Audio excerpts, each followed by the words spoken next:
역대상 6장 16절부터 19절까지 보겠습니다. 레위의 아들들은 게르손과 그핫과 무라리이며 게르손의 아들들의 이름은 이러하니 림니와 시므이요. 그핫의 아들들은 암므람과 이스할과 헤브론과 우시엘이요. 무라리의 아들들은 말리와 무시라. 그 조상에 따라 레위의 종족은 이러하니. 아멘. 기도하겠습니다.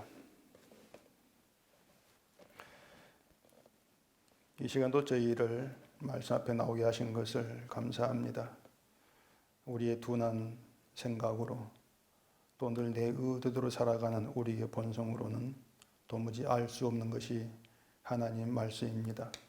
이 시간도 성령의 도우심 가운데에서 우리가 알지 못할 하나님의 그 비밀을 깨달아 알게 하시고 하나님의 그 뜻에 이끌려가면서 그것이 우리의 복이라는 것을 아는 저희가 되게 해 주시옵소서. 예수님 이름으로 기도합니다. 아멘. 또 여러분께 잔소리처럼 들릴지 모르겠는데 또 한마디 말씀을 좀 드리고 설교를 시작하자면은, 이 성경은 우리의 의도를 가지고 또 우리의 생각을 가지고는 도무지 해석에 갈 수 없는 하나님의 말씀입니다. 만약에 우리의 생각으로 이 성경을 해석하고자 한다면은 그 해석은 반드시 실패하게 되어 있다는 것을 늘 우리가 좀 염두에 둘 필요가 있습니다. 성경 해석에 실패한다. 그 의미가 뭔가 하면은 그 성경 해석의 방향이 늘 나에게로 향하여 있다. 그 자체가 곧 실패를 의미하는 겁니다. 왜냐하면 성경은 하나님의 의도에 따라서 쓰여져 있고, 따라서 모든 성경은 하나님의 그 뜻으로 하나님께서 의도한 바대로 향하는 것이 옳은데, 근데 해석의 방향이 나에게로 향한다, 인간에게로 향한다. 그 자체가 이미 해석이 실패되었다. 그것을 얘기를 하고 있는 것입니다. 늘 말씀드리는 것이지만 성경은 우리를 위해 주신 말씀이 아닙니다. 우리에게 주신 것은 맞아요. 맞는데 우리를 위해서 준 성경이 아니라는 것입니다. 이것은 우리가 이 성경을 이제 어떻게 이해를 해야 되고 또 해석을 해야 되는가에 있어서 아주 중요한 그런 내용이라고 할 수가 있는 겁니다. 왜 그런가 하면은 우리를 위해 주신 성경이 아니라면 그 해석은 우리를 위한 해석이 되면 안 된다는 것 때문에 그렇습니다. 우리를 위한 성경 해석은 결국 성경을 주신 하나님의 그 뜻에서 어긋난 그러한 결과가 된다고 하는 것이죠. 대개는 보면 이 성경이 우리를 위해 주어졌다. 하나님을 믿는 신자를 위해 주어진 성경. 이렇게들 이제 생각을 하게 되는 것이죠. 그래서 우리의 구원을 위해서 또 우리의 복을 위해서 또 우리의 어떤 바른 삶을 위해서 주신 말씀이다. 이렇게들 이제 생각을 하기 때문에 해석이 늘 어떻게 나오는가 하면은 우리가 어떻게 하는 것이 하나님의 뜻을 따라 사는 것이고 신앙생활을 바르게 하는 것인가, 늘 이러한 것에서 벗어나지를 못한다고 하는 것입니다. 여러분이 성경을 보시면서 이 성경 말씀이 이제 여러분께 만족이 되는가, 이걸 좀 생각해 보셔야 되는데, 무슨 말이냐면 성경의 말씀들이 여러분의 마음에 드는 그런 내용들이냐고 하는 것입니다. 아마 마음에 들지 않은 내용들일 것이에요. 무슨 말이냐면 여러분의 마음을 만족시키는 성경이 아니라는 겁니다. 우리 마음을 만족시키는 게 성경이 아니기 때문에 이 성경의 말씀들은 우리 마음에 들지 않게 되어 있습니다. 어쩌면은 어떤 성경은 내 마음에 드는데 또 어떤 성경 말씀은 마음에 들지 않더라, 뭐 이렇게 생각하시는 분이 있을지도 모르겠는데, 그런 건 성경에 없는 거예요. 똑같은 하나님의 말씀인데 어떤 건 마음에 들고 어떤 건 마음에 들지 않는다, 이렇게 마음이 둘로 나누어질 수는 없단 말입니다. 결국 하나로 말한다면 성경은 우리의 마음에 들지 않게 되어 있습니다. 그건 분명한 사실이거든요. 그러니까 우리를 만족시키는 성경이 아니라는 겁니다. 그 이유가 왜 그런가? 말씀을 드린 것처럼 우리를 위해 주신 성경이 아니기 때문에 그래요. 그걸 여러분들이 분명히 하시면 된단 말입니다. 그런데도 아니 나는 성경 말씀이 마음에 들던데, 이 성경 말씀이 나에게 만족이 되던데, 그렇게 생각된다면 이유는 하나입니다. 그 성경 해석을 하게 되는 것이 결국 인간을 위해서 자기를 위한 해석이 되기 때문에 그 해석이 내 마음에 든다, 이런 의미가 되는 거예요. 그러니까 성경 내용은 인간의 마음에 들지 않은 내용인데 그걸 이제 멋대로 해석을 하면서 인간에 맞추어서 인간의 만족이 되는 것을 해석해 버리니까 그 해석을 들으면서 내 마음에 들어, 이렇게 반응을 하게 되어진다고 하는 것이죠. 그리고 인간을 중점으로 하고 인간을 위한 해석을 하면은 마음에 드는 것은 당연한 것이죠. 쉽게 예를 들어서 잠언에 보면은 보증에 대한 얘기가 있습니다. 보증이 되는 자는 손해를 당하지만 보증을 싫어하는 자는 평안하다. 또 남의 빚에 보증을 서지 말라. 지혜에 없는 자 나의 보증이 된다. 이렇게 보증 서지 말라, 이런 이제 내용의 잠언이 있지 않습니까? 그 해석 어떻게 합니까? 되게 삶의 지혜, 하나님이 가르친 지혜는 이웃 간에 보증을 서지 말라는 거야. 보증을 서면은 그게 평안이 안 되는 거니까 서지 말라는 거야. 이게 하나님 가르쳐준 삶의 지혜다. 자, 그렇게 해석을 했을 때 그걸 마음에 들지 않아 하는 사람이 누가 있겠냐고 하는 거예요. 잠언을 그렇게 보게 되어지면 우리의 삶의 교훈을 주는 지혜의 말씀, 이렇게 되어지는 것이고, 그러다 보니까 그 해석이 인간을 위한 해석이 되는 것이고, 그래 마음에 들게 되는 게 당연하단 말입니다. 자, 이 성경이 인간을 위해 주신 말씀이 아니라겠는데, 그러면은 자, 인간을 위해 주신 말씀이 아니라면은 누구를 위해 주신 것이냐? 인간이 아니면 예수님이죠. 그러니까 성경은 우리를 위해 주신 말씀이 아니고 예수님을 위해 주신 성경이란 말입니다. 예수님을 위해서 우리에게 주신 성경이라고 하는 것이죠. 이것이 이제 오늘 우리가 생각하고자 하는 그런 이제 말씀 내용인데, 자, 오늘 설교 제목이 언약궤를 위하여입니다. 언약궤를 위하여. 우리가 위하여라는 말을 참 잘해요. 건배사할 때도 위하여 그런 말이 하지 않습니까? 물론 우리는 건배사를 안 하지만은, 그러니까 우리가 그 교회에서 단골로 많이 하는 말이 하나님의 영광을 위하여입니다. 하나님의 영광을 위하여, 뭐 주의 뜻을 위하여, 이런 말을 많이 하지 않습니까? 하나님의 영광을 위해서 살자, 그런 얘기들인데, 근데 그 위하여라고 하는 걸 우리가 뜯어보면은 하나님의 영광을 위해서 우리가 할 수 있는 건 사실상 없다는 겁니다. 그게 이제 정확한 우리의 현실이죠. 근데 그걸 도무지 인정치도 않고 또 생각지도 못하고 있습니다. 우리는 하나님의 영광을 위해서 할 수 없는 자고 할 수 있는 것도 없다는 사실을 도무지 생각지를 못하는 거예요. 우리가 하나님의 영광을 위해 할 수 있는 것이 없다면은, 그러면은 결국 남는 것은 하나님의 영광을 위해서 일하십니다. 그것을 이제 이해를 못하는 것이죠. 아니, 어떻게 하나님이 자기 영광을 일하는가? 그걸 모르는 거예요. 인간이라고 하는 것은요, 오히려 하나님의 영광을 방해하는 존재입니다. 우리가 입으로는 하나님의 영광을 위하여 말을 하지만은 우리는 늘 살아가는 게 하나님의 영광을 방해한 존재들이에요.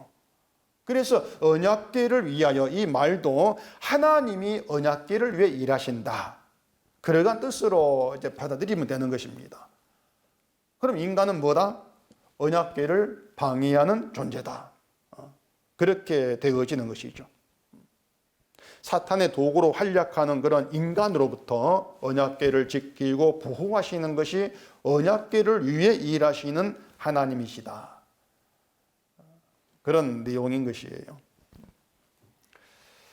지난주에 말씀을 드린 대로 그 6장 1절에 레위의 아들 게르손 그핫 므라리 이름이 나왔고, 그 다음에 이제 그핫의 이름으로 이어졌지 않습니까? 그리고 이제 그핫 자손의 제사장 아론이 있고, 또 아론 자손들이 제사장 가문이 된다. 그걸 지난주에 말씀을 드렸어요. 그리고 이제 그 15절에서 하나님이 느부갓네살의 손으로 유다와 예루살렘 백성들을 바벨론으로 옮길 때 제사장 여호사닥도 함께 가게 하신 것, 여기에 대해서 이제 말씀을 드렸습니다.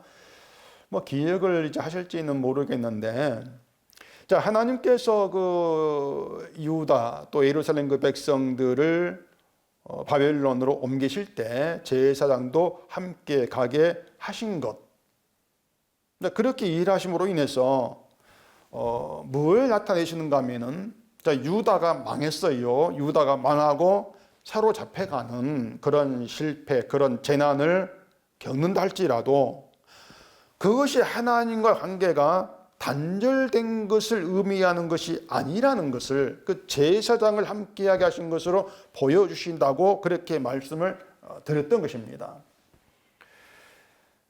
자, 이 성경을 이제 그 말씀드린 것처럼 인간을 위한 성경으로, 우리 하나님은, 이게 간단히 말 하나님은 인간을 위해 일하셔, 이렇게 우리가 이제 못 박아놓고 생각했을 때에 표면적으로 보면은 유다가 망했고 포로로 끌려간 자체가 하나님 관계가 단절된 것으로 그렇게 여길 수밖에 없어요.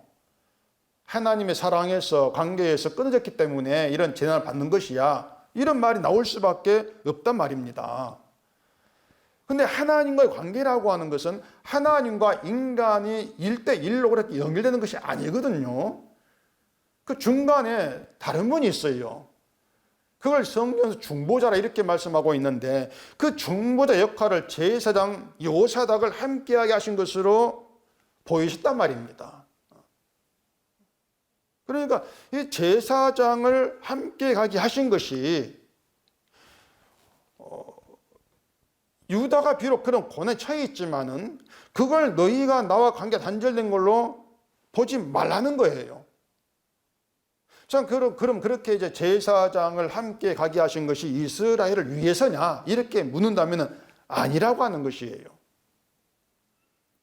자, 하나님이 이스라엘을 위해서 일하셨다면, 일하시는 그런 분이라면 처음부터 이스라엘이 망하지 않게 하셔야 됩니다. 설령 죄를 지었다 할지라도 그들을 망하지 않게 하시고 그 예루살렘 안에서 벌을 주던가 그렇게 하시는 것이 그들을 위해서 일하시는 하나님의 다운 것이죠. 또 바빌론의 포로로 가게 하지도 않게 하시는 것, 그런 일 속에서 하나님 이스라엘을 위해 일하시는구나 이렇게 우리가 납득이 되어진단 말입니다. 그런데 망하게 하시고 바빌론으로 끌려가게 하시고 그런 가운데에서 제사장 한 사람 함께하게 하신 것으로 관계가 끊어진 것이 아니야, 이걸 쉽게 누가 이해를 할 수가 있겠냐고 하는 거예요. 그렇기 때문에 이 성경은 인간을 위해서 일하시는 하나님으로 우리가 해석을 하면 해석이 안 돼요. 선악과 사건부 따위 해석이 안 된단 말입니다. 자, 아까 중보자 말씀을 드렸는데 그 중보자라고 이제 오신 분이 예수님이죠. 그 예수님이 제사장으로 오셨단 말입니다. 대제사장, 제사장직을 완성하시죠, 예수님이. 그러니까 제사장이라고 하는 것은 하나님과 하나님이 택한 백성이 하나로 연결된 통로예요. 중간 이제 매개체. 그러니까 그 제사장이 없으면은 유다 백성이 나름대로 어떤 정성을 다 보이고 율법을 지키고 또 제사 지내고 별거 다 한다 할지라도, 온갖 힘을 다 쓴다 할지라도 하나님 관계로 그렇게 연결되지를 못합니다. 하나님 관계가 연결되지 못하고 끊어져 있다면은 그건 이방인과 다를 바 없는 심판의 존재로 남아있을 뿐이라고 하는 것이에요. 자, 제사장이 하는 일은 제사를 이제 주관하는 것이고, 그 제사라고 하는 것은 하나님께서 그 백성들의 죄를 용서하시는 사랑, 긍휼이 이제 담겨 있고 그걸 나타내는 게 제사지 않습니까? 그 제사를 주관하는 그 제사장, 그 제사장이 함께 하고 있다는 것은 그들 가운데에 하나님의 그 사랑이, 불쌍히 여기시는 그 사랑이 여전히 그들 가운데 함께하고 동행하신다. 그것을 이제 의미하고 있는 거예요. 그러니까 몸은 바벨론서 고초를 겪고 있죠. 고초를 겪고 있다 할지라도 그들은 여전히 하나님의 사랑 안에 있는 거야. 그 사실을 이제 제사장을 함께 가게 하신 것으로 나타내신 것이에요.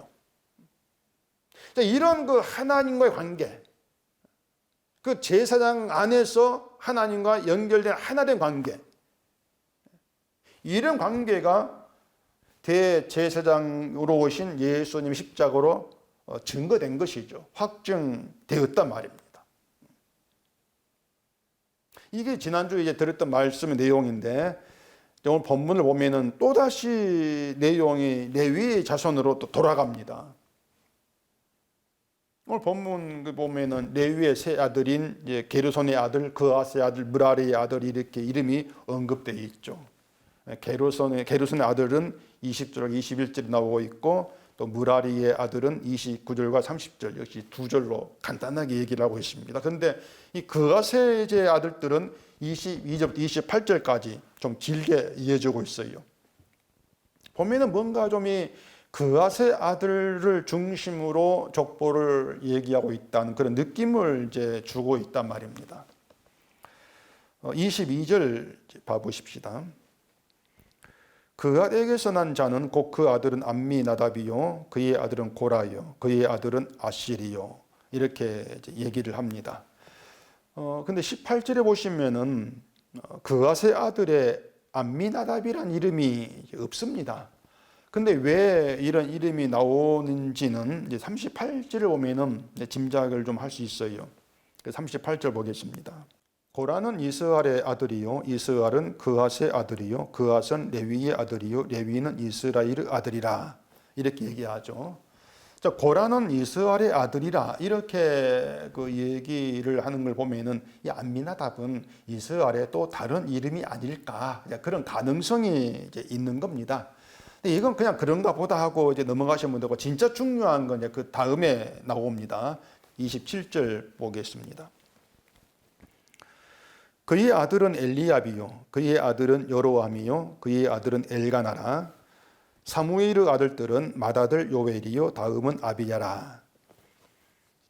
이렇게 이제 얘기를 하는데, 여러분이 이 내용 보시면 뭔가 좀 다른 족보에 비해서 좀 이상하다는 그런 느낌이 들지 않을지 모르겠습니다. 좀 이상하다, 그걸 알아채는 분이 계신다면 그건 참 그 기적이라고 할 수가 있어요. 그 28절에 여러분이 잘 아시는 사무엘 이 이름이 이제 나옵니다.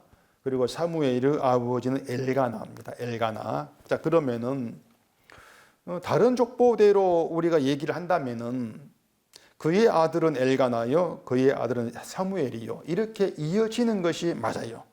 다른 족보대로 한다면은. 근데 27절에 보면은 그의 아들은 엘가나라고 끊어버립니다. 그리고 사무엘의 아들들은 이렇게 뭔가 새로 시작하는 것 같은 그런 느낌을 주고 있단 말이에요. 엘가나와 사무엘, 아버지와 아들 관계인데 엘가나의 아들은 이게 빠져버리고 그게 사라지고 사무엘의 아들들은 그렇게 시작하고 있는 것이 다른 족보에 비해서 좀 이상하다고 하는 것이에요. 그래서 이 족보가 왜 이렇게 얘기되고 있는가를 알려면은 사무엘의 출생 그 사건으로 돌아가서 생각해 볼 필요가 좀 있습니다. 사무엘상 1장 보겠습니다. 사무엘상 1장 4절입니다. 엘가나가 제사를 드리는 날에는 제물의 분깃을 그의 아내 브닌나와 그의 모든 자녀에게 주고 한나에게는 갑절을 주니 이는 그를 사랑함이라. 그러나 여호와께서 그에게 임신하지 못하게 하시니 여호와께서 그에게 임신하지 못하게 하심으로 그의 적수인 브닌나가 그를 심히 격분하게 하여 괴롭게 하더라. 자, 그렇게 얘기를 합니다. 자, 엘가나에게는 브닌나와 한나 이렇게 두 아내가 있었는데 엘가나가 사랑한 아내는 한나였습니다. 한나인데 이 한나가 아들을 낳는 일에 실패를 했고 그리고 브닌나는 성공을 했는데 그 성공한 브닌나가 실패한 한나를 괴롭혔다. 그런 내용이죠. 그런데 그 일의 배후에 이제 하나님이 계신다고 하는 거예요.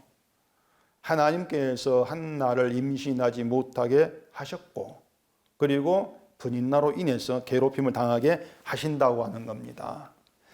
그것 때문에 한나가 마음이 괴로워서 여호와께 기도를 하고 통곡을 하면서 아들을 주시면 평생의 그를 여호와께 드리겠다. 그렇게 소원을 했고 그 소원을 하나님이 받으시고 주신 아들이 사무엘이란 말입니다. 여기서 우리가 이제 도무지 이해할 수 없는 것이 이제 하나님이 왜 이렇게까지 하실까? 그런 문제예요. 한나에게 왜 이렇게까지 일을 하실까? 아들이 없는 한나가 아들을 낳았으니까 결국 은혜를 받았지 않는가? 기도 응답받고 이렇게 이제 생각될 수가 있는데 근데 말씀드린 것처럼 임신을 하지 못하게 태를 막아버린 건 하나님이시란 말입니다. 그러니까 이왕 아들 주실 것을 왜 임신을 막냐고 하는 것이에요.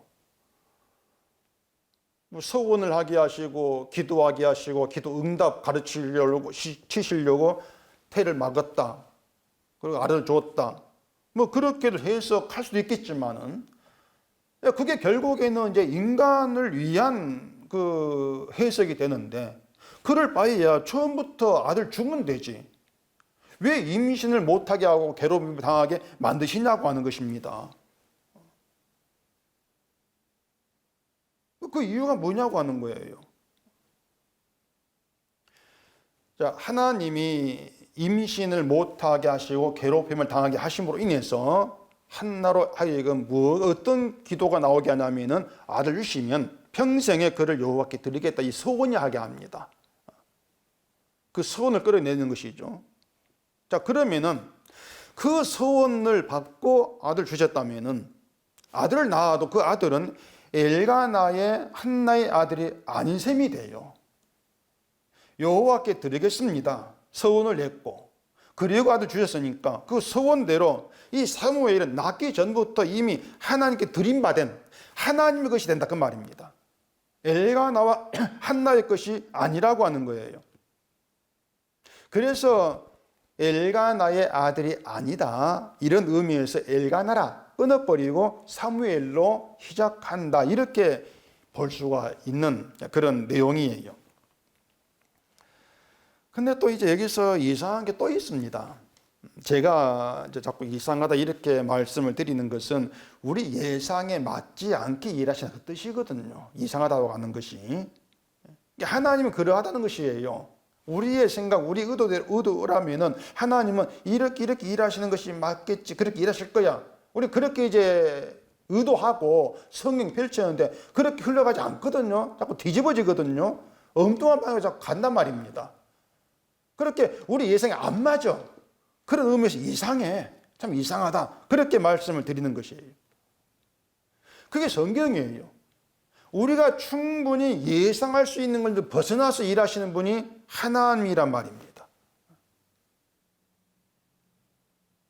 결국 그 이유가 계속 말씀드린 것처럼 우리는 늘 나에게 인간에게 시선을 두고 있는데 하나님의 시선은 우리 인간이 아니라 언약으로 향해 있다. 언약계로 시선이 향해 있다. 그것이 이유가 되는 거예요. 자, 그럼 이제 이상한 점이라 했는데 그게 뭔가 하면은 엘가나에서 끊고 사무엘로 새로 시작을 하신 것이라면은 그 사무엘의 아들들 이름을 좀 길게 이어지는 것이 옳을 것 같은데 그런데 요엘과 야비야 그 두 아들 이름이 끝나버려요. 그런데 또 보면은 요엘과 아비야가 또 아버지와 다르게 문제아란 말입니다. 사무엘상 8장 보겠습니다. 사무엘상 8장 1절입니다. 사무엘이 늙음에 그의 아들들을 이스라엘 사사로 삼으니 장자의 이름은 요엘이요 차자의 이름은 아비야라. 그들이 브엘세바에서 사사가 되니라. 그의 아들들이 자기 아버지의 행위를 따르지 아니하고 이익을 따라 뇌물을 받고 판결을 굽게 하니라. 사무엘 아들들에 대한 이야기입니다. 사무엘이 그 아들들을 사사로 이제 삼았는데, 그 당시에 이제 사사 시대의 사사라고 하는 것은 백성들의 그 재판을 담당하고 이제 그런 역할을 했습니다. 이 사사가 뇌물을 받고 재판을 굽게 하더라는 것이에요. 뇌물 받고 뇌물 준 사람 유리하도록 그렇게 재판을 이제 했다고 하는 것이죠. 그것 때문에 장로들이 사무엘에게 와가지고 당신 두 아들들 엉터리니까 이제 우리에게 그 아들들 대신 왕을 세워달라. 이방인들을 이제 보고 본받으려고 하는 거죠. 왕을 세워달라. 그 왕을 세워서 우리를 다스리게 해달라. 이렇게 이제 청을 하게 된 거라고 하는 것입니다. 이상한 게 뭐냐면은 한나의 서원을 듣고 주신 아들이 이제 사무엘이라면은 그런 사무엘의 아들들은 좀 뭔가 또 달라야 되지 않겠는가 생각 우리가 할 수가 있는데 전혀 그렇지가 않다는 거예요. 한나 기도를 받고 사무엘의 아들을 줬습니다. 그러면은 그 사무엘의 아들이 하나님께 드려진 바 된 그 아들이니까 그 사무엘의 아들들도 좀 아버지 본을 받아가지고 하나님을 잘 섬기고 또 백성들을 좀 잘 다스리고 이렇게 하면 좋겠는데 그게 아니더라고 하는 거예요. 우리 의도에서 벗어난 것이죠, 역시.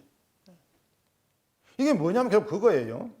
하나님은 사무엘을 세워서 일하시는 것이지 사무엘 가정을 믿음적 어떤 가문으로 만들어서 일하시는 분이 아니라고 하는 것입니다. 또 사무엘을 세워 일하신다는 것도 그 사무엘을 뭔가 믿음 좋은 그런 하나의 가정이 되게 해가지고 본을 보이고 그렇게 일하시는 것이 아니라고 하는 거예요. 하나님의 관심은 사무엘이나 사무엘 가문으로 향해 있지를 않다는 것입니다. 하나님은 누구를 일하신다 하겠습니까? 인간이 아니고 우리가 아니고 예수님을 일하신다 이렇게 말씀드렸죠. 하나님 관심은 예수께로 향해 있어요. 예수께로만. 이런 하나님 관심은 세상 끝날 때까지 계속되는 겁니다.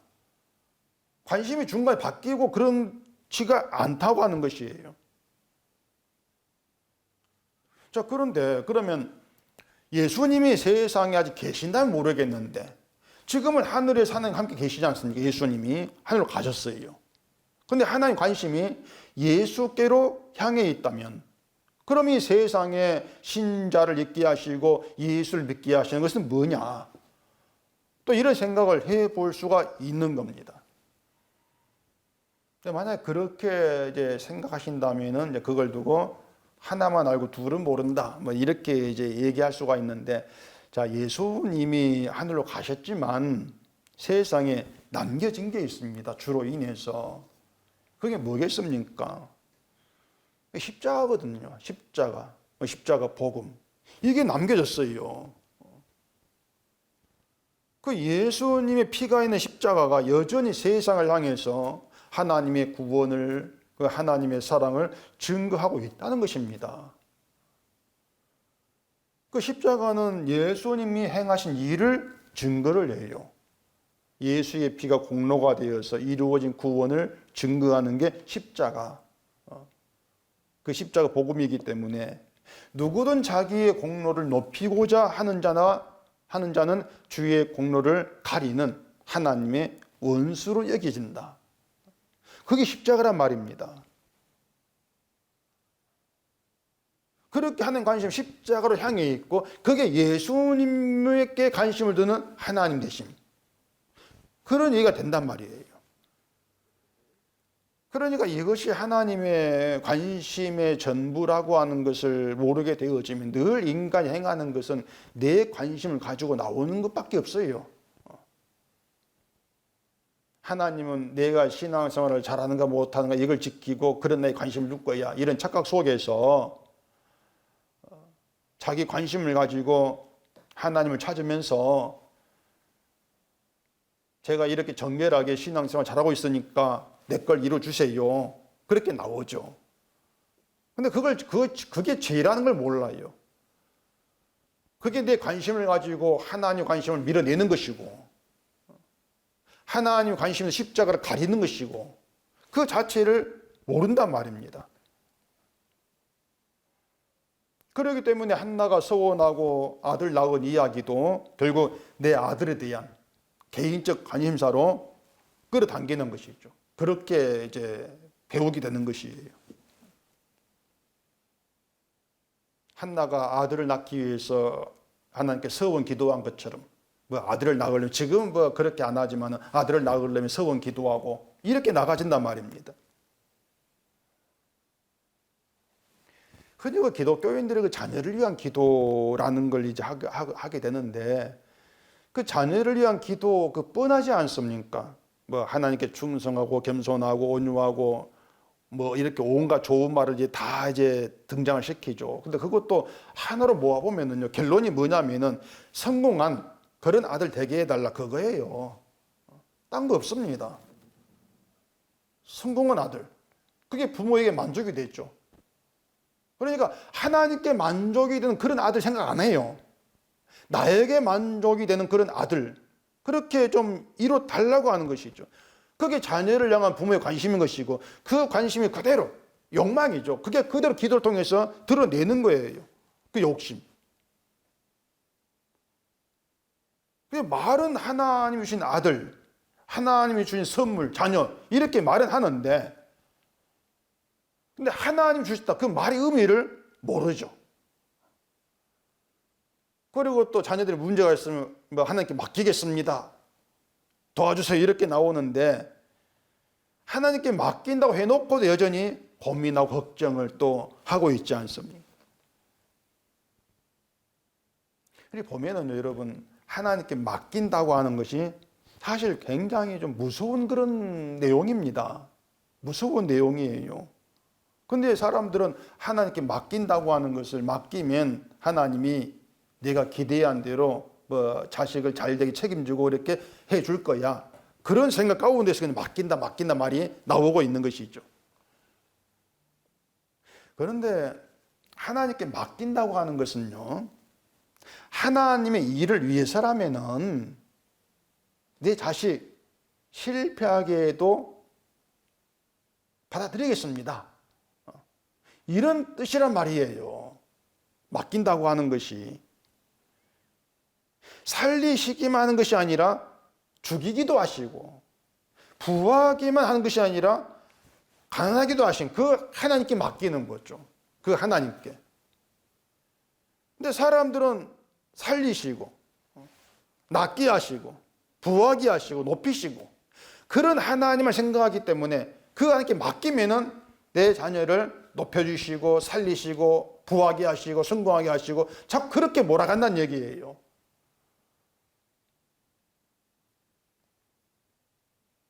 그런데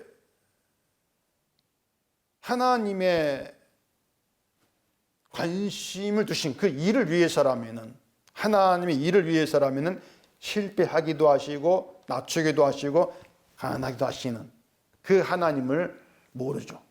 근데 한나는 그 하나님 알았어요. 알아가지고 사무엘을 낳고 다시 하나님께 기도가 찬양을 하는데, 그 내용이 굉장히 놀랐습니다. 자, 사무엘상 2장 가보겠습니다.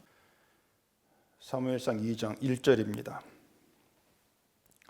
한나가 기도하여 이르되 내 마음이 여호와로 말미암아 즐거워하며 내 뿔이 여호와로 말미암아 높아졌으며 내 입이 내 원수들을 향하여 크게 열렸으니 이는 내가 주의 구원으로 말미암아 기뻐함이니이다.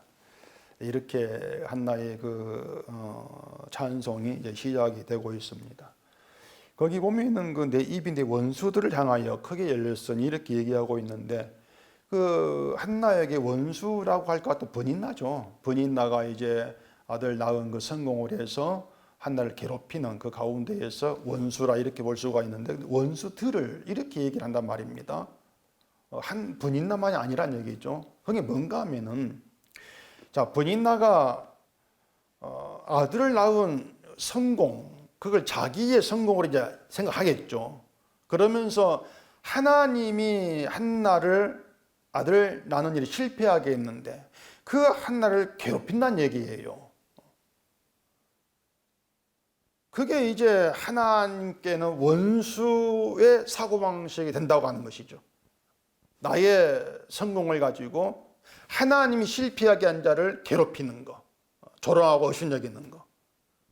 그게 하나님 일을 방해하는, 가리는 그런 것이기 때문에 하나님 그것을 원수로 여기시는 것이고 한나가 그걸 알게 된 것이에요. 그래서 원수들을 이렇게 얘기를 하는 거 볼 수 있단 말입니다. 또 그 뒤에 오면 6절 이제 보십시다. 여호와는 죽이기도 하시고 살리기도 하시며 스월에 내리기도 하시고 거기에서 올리기도 하시는도다. 여호와는 가난하기도 하시고 부하기도 하시며 낮추기도 하시고 높이기도 하시는도다. 가난한 자를 진토에서 일으키시며 빈궁한 자를 거림더미에서 올리사 귀족들과 함께 앉게 하시며 영광의 자리를 차지하게 하시는도다.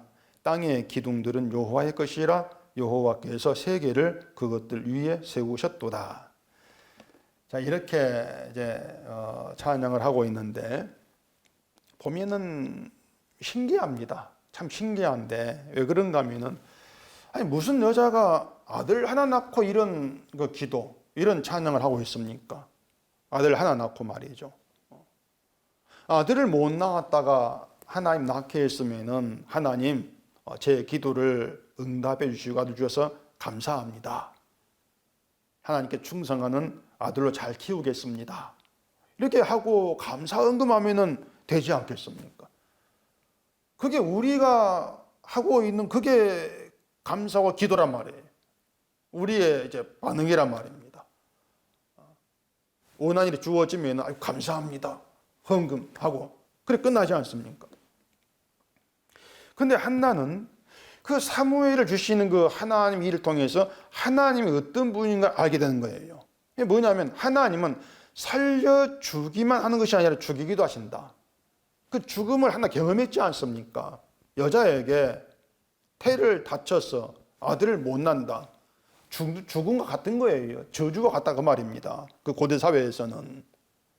그걸 통해서 하나님은 살리기도 하는데 죽이기도 하시는 분이구나. 그걸 안 거예요. 또 부하게만 하시는 것이 아니라 가난하기도 하신다. 그게 한나의 찬양이란 말입니다. 결국에 그 바벨론으로 끌려간 유다 백성은 하나님이 이런 분이라고 하는 것을 몰랐죠. 그들에게 하나님은 늘 살리시는 분, 부하게 하시고 높이시는 분, 그런 하나님으로만 알고 있었단 말입니다. 죽이고 가난하게 하고 낮추는 그 대상들은 이방인들이야. 우린 아니야. 그렇게 생각했을 뿐이고 하나님을 잘 섬기는 자신들과는 그렇게 죽이고 낮추는 일을 우리가 무관해. 그렇게 알고 있었던 것이죠. 지금의 기독교인들도 하나님 그렇게 알고 있거든요. 신앙생활 잘할 때 잘하는 나에게 하나님은 나를 살리시는 분, 높이시는 분, 그렇게만 알고 있는 거죠. 내가 잘하고 있는 나를 죽여? 내가 잘하는데 나를 낮춰? 그건 아니야. 그게 우리의 의도고 우리 생각이란 말입니다. 근데 하나님 이스라엘 그 유다 백성을 바빌론으로 보내면서 죽이시고 가난하게 하시고 낮추시는 그 하나님을 경험하게 만든단 말이에요. 우리는 그런 경험이 있어야 돼요. 하나님은 죽이시는 분이구나. 낮추시는 분이구나. 가난하게 하시는 분이구나. 경험을 해야 돼요. 근데 그게 우리가 어떻게 이제 하겠냐 말입니다. 그 경험을. 지금 북한이 미사일 쏘고 시끄러운데 이게 뭐 전쟁이 나가지고 우리가 패하고 교회는 싸그리 이제 다 불태워지고 무너지고 기독교인들은 막 이제 손 묶여서 북한 끌려가고 그런 상황이 되어야만이 죽이 하나님이구나. 나를 낮춘 하나님이구나. 이렇게 경험을 하겠냐 그 말입니다. 그럴 이제 필요는 없죠. 왜냐하면은 죽이기도 하시고 살리기도 하시는 하나님, 낮추시고 가난하게 하시는 그 하나님을 경험하라고 언약궤가 있단 말입니다.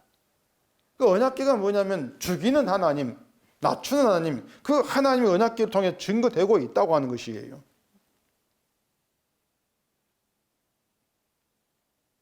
그게 뭐냐면은 예수님이 십자가로 드러났지 않습니까? 예수님 죽임을 당하고 낮아짐을 당하고 아무것도 없는 가난한 그런 모습 못 박혀 죽으시는 그 하나님 모습을 예수를 통해서 보이지 않습니까? 우리는 예수님을 우리가 만나면서 그 예수님에게서 하나님은 죽이시는 분이구나. 근데 그 죽임이 나를 죽이는 것이죠. 죄 가운데 나를 죽이는 것이고 나를 낮추는 것이고 그 하나님 우리는 예수님을 통해서 보는 거예요. 구약에서는 언약궤에서 그 하나님을 우리가 만나게 되어지는 것이죠.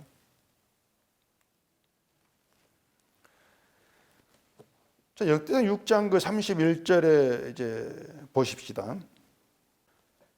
언약궤가 평안을 얻었을 때에 다윗이 여호와의 성전에서 찬송하는 직분을 맡긴 자들은 아래와 같았더라. 자, 갑자기 언약궤가 평안을 얻은 그런 이야기가 또 나옵니다. 오늘 본문이 좀 많이 어려워요. 이러한 점에서. 그 역대상 15장에 보시면은 그 사울 때에 방치되어 있던 언약궤가 다윗에 의해서 다윗성으로 옮겨지는 내용이 이제 있습니다. 자, 그렇게 언약궤가 방치되어 있다가 다윗성으로 옮겨져서 자리하게 이제 된 걸 두고 언약궤가 평안을 얻었다. 뭐 그렇게 이제 해석하기도 하는데 단순히 그것만 가지고 평안을 얻었다 이렇게 말할 수는 없는 거예요. 언약궤는 그 사실 그냥 하나의 상자입니다. 나무로 되어 있고 또 금으로 만든 그 하나의 상자인데 그 상자가 다윗성에 안치되었다고 해서 언약궤가 평안을 얻었다. 그렇게 이제 표현하기는 뭔가 좀 맞지가 않죠. 그냥 나무인데. 자, 이 언약궤는 그냥 단순 그 상자가 아닙니다. 이 언약궤는 언약으로 일하시는 하나님을 나타내고 있습니다. 따라서 언약궤의 평안이라고 하는 것은 하나님의 언약의 정신이 드러나지는 것을 두고 언약궤의 평안 이렇게 얘기할 수가 있다고 하는 거예요. 이게 뭐냐면은 언약궤의 정신이 드러나지는 것이 하나님께 만족이 되고 그게 기쁨이 되고 그걸 언약궤의 평안이라 이렇게 얘기할 수가 있단 말입니다. 그래서 또 제가 반복해서 말씀을 드리자면 하나님은 우리의 평안을 위해서 일하지를 않습니다. 우리 평안을 위해서가 아니고 언약의 평안이 하나님 관심인 것이고 언약의 평안을 위해서 일하신다. 우리는 좀 그렇게 생각이 흘러가져야 돼요.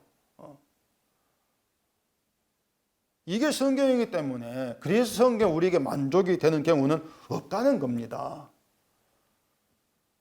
그러니 예수를 믿은 평안했죠. 그게 얼마나 그 무책임한 말이겠습니까? 도무지 우리 현실에 그런 것을 우리가 만날 수가 없는데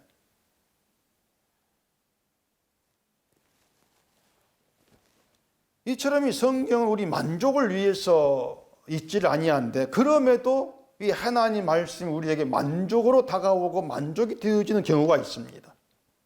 이게 뭐냐면은 내가 내 만족을 누리고자 하는 그 모든 것이 저주로 연결되어 있고 다만 하나님께 만족이 되는 그 일이 나에게 생명이 되고 구원인다. 이걸 알았을 때 하나님께서 하신 그 일이 내게 만족으로 남아요. 그런 경우가 있죠. 그게 성령 하신 일이라 그 말입니다. 그러니까 성령이라고 하는 것은 우리 만족을 위해서 일하시는 것이 아니고 하나님께 만족이 되는 그 자리에 우리를 이끌어가는 것이고 그 하나님 만족이 되는 그 놀라운 역사를 일으키게 내시는 것이 성령이에요.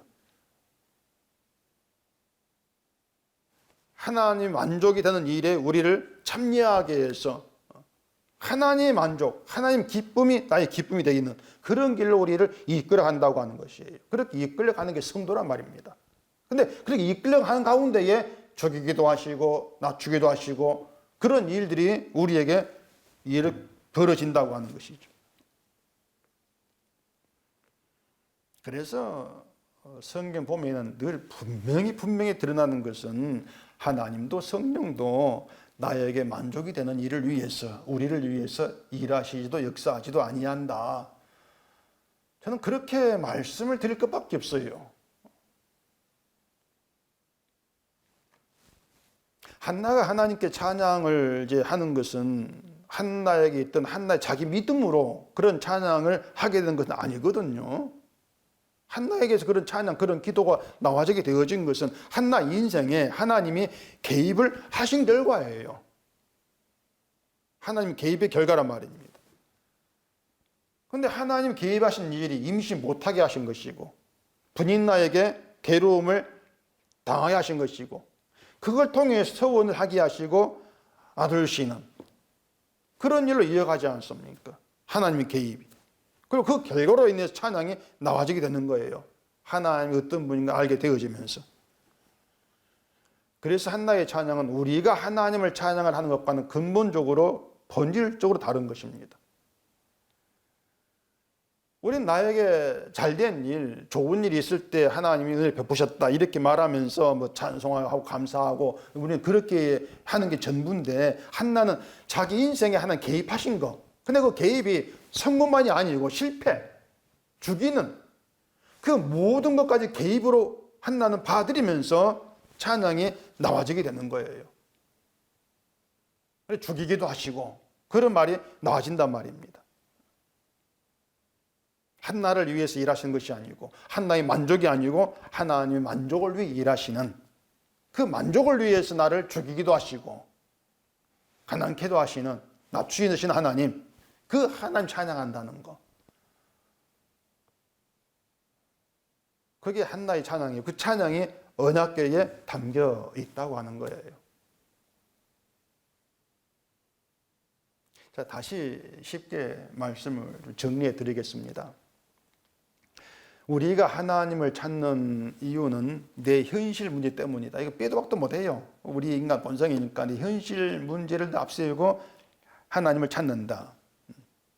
육신이 살았을 때는 내 육신 가지고 살아가는 세상 현실을 우리는 중요하게 하고, 또 이제 육신이 죽었을 때 생각하죠. 육신이 죽었을 때 내세의 현실, 이 두 현실을 나에게 만족이 되도록, 내 기쁨이 되도록 이루어 달라. 그런 의도에서 하나님을 찾고 있단 말입니다. 붙들어 믿고 이렇게 하고 있는 것이죠. 한마디로 내가 원한 현실을 이루겠다고 하는 거예요. 그게 우리 고집이고 욕망이란 말입니다. 그런데 한나의 찬양에는 그런 우리가 원하는 인간의 그런 현실이 없어요. 한나의 찬양에는 우리가 원하는 현실을 하나님이 이루어 주셔서 그에 대한 고마움이 나오는 찬양이 아니란 말입니다. 다른 말로 표현하면 현실의 문제가 아니고 비현실적인 찬양이다. 그렇게 얘기할 수 있어요. 비현실적인 찬양이다.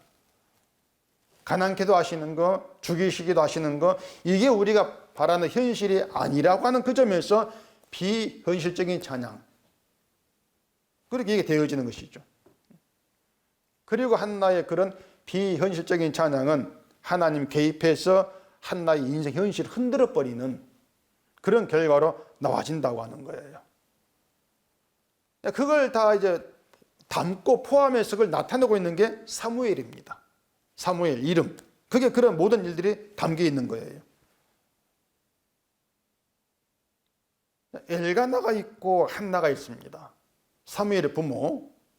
남자 여자가 부부로 있으면은 아들 낳는 것은 자연스럽고 당연한 그런 현실이고, 또 아들 낳는 현실을 사람들은 이제 그렇게 바라고 있죠. 한나도 그런 현실을 바랐단 말입니다. 근데 하나님이 한나를 임신을 막으시면서 그 현실을 끊어버려요. 인간이 바라는 현실을 끊어버립니다. 그리고 하나님께 드리겠다는 서원 뒤에 사무엘을 준다는 얘기예요. 그게 말씀드린 것처럼 사무엘은 엘가나와 한나에게서 나온 자식이 아니고 그들 자식이 아니다. 그걸 내포하고 있다는 얘기죠. 결국에 이 레위의 족보에 사무엘이라는 이름이 지금 들어있는 것은 모든 인간이 추구하는 현실 세계에 하나님께서 이루시는 비현실의 세계가 박혀 있다. 그런 의미가 되는 거예요.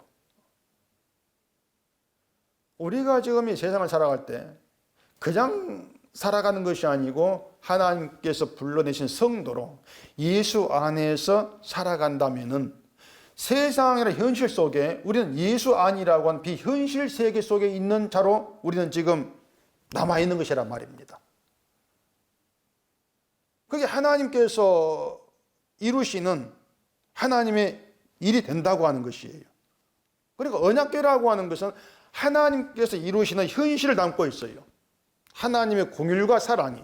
근데 그 사랑이 죽이기도 하시고 낮추기도 하는 그런 사랑인데 그 사랑이 현실이 되는, 그 사랑을 내 현실로 받아들이는, 그걸 담고 있는 게 언약궤란 말입니다. 그래, 언약궤는 비현실적인 세계예요. 현실이 아니고 우리 욕망을 이루어주는 그 현실을 담고 있는 것이 아니고 하나님의 뜻을 이루시는 그 비현실의 세계, 그게 언약궤란 말입니다. 그 언약궤의 비현실을 이루기 위해서 오신 예수님이고 예수님 십자가로 그 언약궤 현실을 완성했지 않습니까? 다시 또 말이 좀 복잡해지고 어려워진 것 같은데 레위의 아들들이 16절부터 이제 30절까지 계속 나오고 있거든요. 게르손에게서 난 자, 또 그가 내게서 난 자, 무라리에게서 난 자, 이렇게 다 이어주고 있단 말입니다. 그 게르손에게서 난 자, 또 그가 내게서 난 자, 무라리에게서 난 자, 이것을 인간의 현실로 보자, 그 얘기예요. 먼저 누가 누구를 낳고 누가 누구를 낳고, 이게 인간 현실이란 말이에요. 부모가 있고 그 부모에게 아들이 나온 현실. 그런데 부모에게서 나오지 않은 비현실의 사안에 박혀 있다는 것입니다. 그게 사물이란 말이에요. 그런데 예수님이 누가 누구를 낳고 현실 세계에 그 누가 누구를 낳고 이게 없는 비현실의 모습으로 오신 거예요. 예수님이. 예수님께 부모가 없지 않습니까? 요셉 마리아, 예수님 부모가 아니에요. 성령으로 잉태되었다. 인간이 낳은 그걸 끊어버린단 말입니다. 마치 엘가나와 사무엘이 끊어져 있는 것처럼. 그러니까 사무엘의 그 통해서 나와지는 그 모습이, 그 세계가 예수님으로 완성되어 보인 거예요. 비현실의 세계로. 이렇게 하나님이 사무엘을 이제 비현실적인 방법을 주셔서 알게 하시는 것이 하나님은 인간이 바라는 현실을 위해서 일하지 아니한다. 자꾸 이걸 우리에게 알게 하신단 말입니다. 그러면서 하나님이 세상에 나타내시고 이루시고자 하시는 현실은 우리가 바라는 것이 아니고 십자가로 완성된 언약의 세계다. 그래서 하나님은 하나님을 위해서 일하신다. 그 예수님을 위해서 일하신다. 이렇게 얘기가 되어지는 거예요. 그게 하나님의 이루시는 현실이기 때문에 하나님을 잡고 예수를 말하면서 자기 현실을 꿈꾸는 그것을 원수로 그렇게 이제 간주를 하시는 것이죠. 그렇게 오면은 지금 우리가 비현실의 세계에 지금 들어와 있는 겁니다. 지금 이런 설교를 하고 있는 저나 또 듣고 있는 여러분이나 지금 비현실적인 그런 이야기, 그런 말을 우리가 지금 말하고 듣고 있는 거란 말이에요. 지금 이 시간에 예배 드리는 수많은 그런 교회가 뭐 있을 것인데 대부분의 교회가 인간 현실을 말하고 있지 않겠습니까? 다 그럴 거예요. 인간 현실을. 근데 지금 우리는 하나님이 이루시는 현실, 그 얘기를 듣고 있단 말입니다. 그런 점에서 비현실적인 세계에 들어와 있다. 그런데 그 비현실이 우리를 살리는 생명을 이야기하나, 그런 점에서 참된 현실이다. 그렇게 되어지는 것이에요. 그게 참된 현실이다. 유다 백성이 바벨론으로 끌려간 것을 자기들 현실로 이제 바라보기 때문에 낙심을 하죠. 이게 우리 현실, 낙심하면서 하나님이 자기를 도와주셔서 다시 예전의 그 삶으로 돌아가는 그 현실로 이루어지기를 이렇게 이제 바라겠지만은 유다는 이미 하나님이 함께하고 동행하는 현실이 있었던 거예요. 그걸 보이는 게 제사장이라 했지 않습니까? 근데 여호사닥이 함께한다고 해서 그들 처지가 달라지는 건 없다 그랬습니다. 제사장이 함께한다는 것을 몸으로 체감할 수 있도록 그렇게 드러나지는 것이 없어요.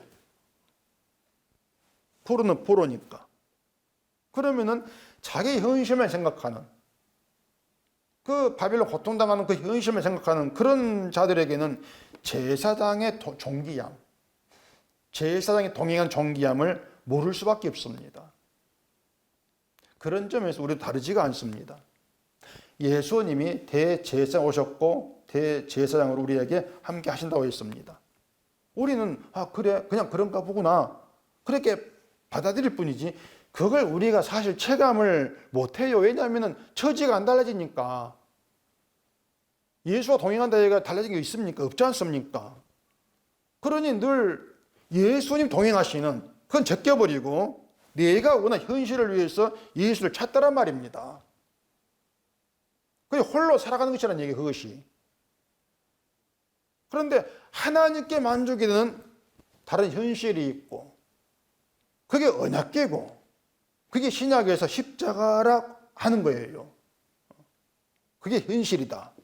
그 십자가가 우리의 죄를 용서하는 사랑인 것이고 그 사랑으로 우리가 정결한 성도로 여김받는 하나님 관계에 들어있다는 것. 이게 진짜 현실입니다. 왜냐하면 그 현실이 우리 생명이 되니까. 그게 생명이니까.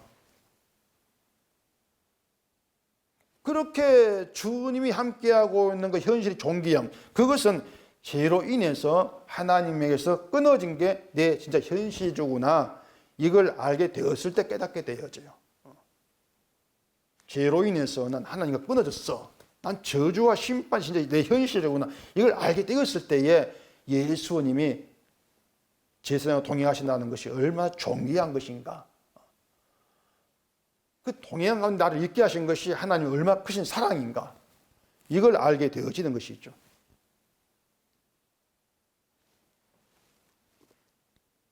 그래서 그 참된 현실 가운데에서 이제는 내 공로는 부인하게 되어지면서 주의 공로만 높이게 되어지는 이것이 언약궤의 참된 평안이에요. 언약궤가 다윗성에 안착되어지는 것이 평안인 것처럼 십자가의 의가 우리 안에 안착이 되어서 십자가만 높이고 자랑이 되어지는 이게 우리에게 준 예수의 평안이다. 그렇게 얘기할 수가 있는 겁니다. 코로나가 3년 가까이 계속되고 있는데 이 세상 코로나란 현실을 생각하지 않습니까?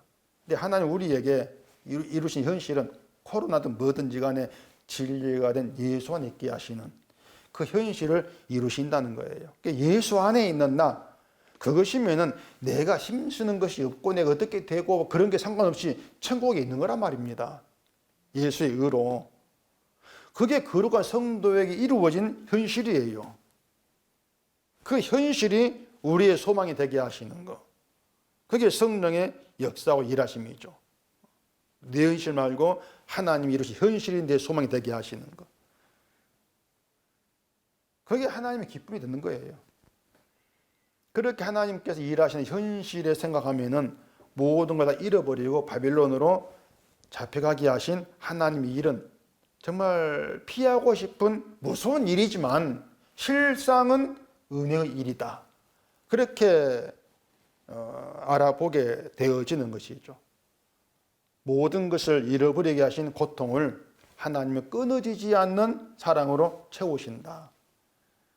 그걸 제사장의 동행을 통해서 가르치고 보이고 계신다고 하는 것입니다. 예수님 동행하신다. 함께 하신다. 그것은요. 동행한다, 도와준다. 그것이 아니고요. 이미 하나님의 사랑으로 채워졌어. 그걸 얘기하고 있는 겁니다. 주의 동행이. 사랑으로 채워졌기 때문에 내가 가진 것들이 떨어져 나가는 일이 있다 할지라도 사랑 때문에 감사하게 되어지는 이게 한나의 찬양이고 그 한나의 찬양에 참여하게 되는 것이 성도인 것이에요. 때문에 성도는 내 신앙 가지고 하나님을 위해 섬기는 것은 없습니다. 할 수가 없어요. 그건 아닌 거예요. 하나님은 언약궤로 증거된 긍휼, 사랑을 위해서 일하신다. 하나님의 긍휼과 사랑을 지키시는 하나님이시다. 이걸 모르게 되어지면 결국 사람들은 늘 자기 열심을 끄집어낼 수밖에 없습니다. 내가 하나님을 섬기고 하나님의 영광을 위해 힘쓰고 술, 담배 안 하면서 정결한 신앙을 지키고 살아가는 것이 신앙으로 또 하나님을 위한 거 여기겠지만 실상 하나님은 그걸 원수로 여기신다. 왜냐? 하나님의 긍휼과 사랑을 가리는 거니까. 그래서 예수 안에서 예수님의 공로를 우리가 만나게 되어지면 내 건 다 떨어져 나가게 되어 있습니다. 근데 그게 자유가 되고 기쁨이 되고 평안이 돼요. 그걸 아셔야 돼요. 그런 점에 보면은 늘 나의 것을 잘라내시면서 십자가로 확증된 사랑을 가리지 않도록 우리를 끌어가시고 그래서 죽이기도 하시고 낮추기도 하시고 하는 그 하나님 일하심 사랑이죠. 그 사랑을 알았을 때 그 사랑 때문에 감사함이 되고 찬송이 되는 이게 이제 성도라 이렇게 얘기할 수가 있는 겁니다. 그래서 성도라고 하는 것은 우리가 대충 아니죠. 그래서 내가 된다고 되는 것이 아니고 하나님께서 불러내셔서 정말 하나님의 끊임없는 열심에 의해서 성도로 나타나지고 만들어져 가는 거예요. 그러니까 우리가 성도라고 하는 것은 구원만 생각할 것이 아니고 난 죽었다. 그런 생각이 있어야 합니다. 난 죽었다. 근데 그렇게 생각되어지는 것이 놀라운 은혜라. 이걸 아시고 그런 성도됨이 우리 있기를 바랍니다. 기도하겠습니다. 우리 아버지 하나님 은혜와 사랑을 감사합니다. 늘 내 위주로 살아간 저희들을 오늘 말씀을 통해서 하나님의 위하신 일이 있고 또 하나님께 만족이 되는 일이 있음을 알게 하시 감사합니다. 나의 모든 걸 내려놓게 하시고 하나님 그 만족에 참여되어서 하나님 일하심 감사가 되고 찬송이 되는 저희가 되게 하시옵소서. 예수님 이름으로 기도합니다. 아멘.